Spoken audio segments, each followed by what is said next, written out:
Parshas Chukas, Balak, welcome into this world. Let's get some chizuk from a chok, from a mitzvah without a reason.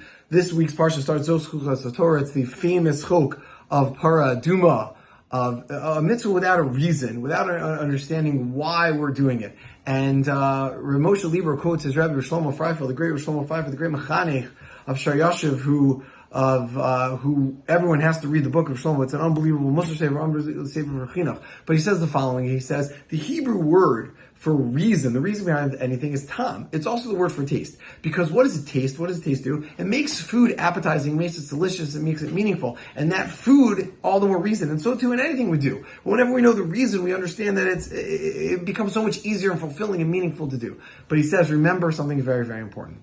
The purpose of the food, at the end of the day, the real result is that it needs to give you nutrients. It needs to give you sustenance to survive, right? And that could happen even without the taste. People can be on IVs, etc., right? You could sustain someone without the taste. The taste is really there when you think about it. The taste is there for us.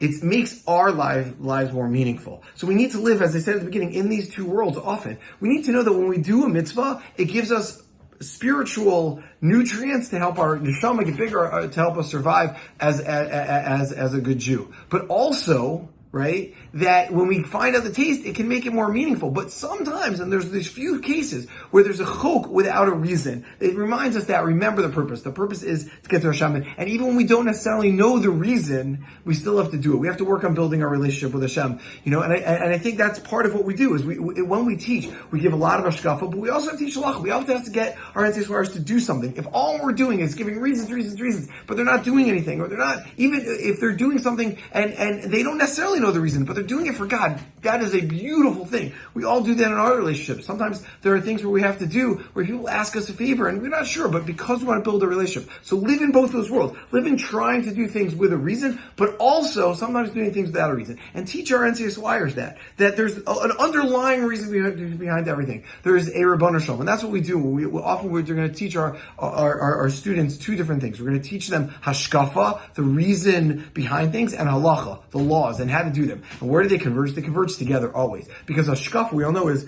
to vision, to see things. That's where the word hashkafa comes from. And halacha comes from doing, walking, holich, to go. And the only way to get somewhere is to actually see where you're going and to holich, to move. If you put those two things together, that causes you growth in everything you do. We should be matzliach in teaching the hashkafa and the halacha and all the visions and the reasons, and even doing without reasons for all our talmidim. Have a great Shabbos.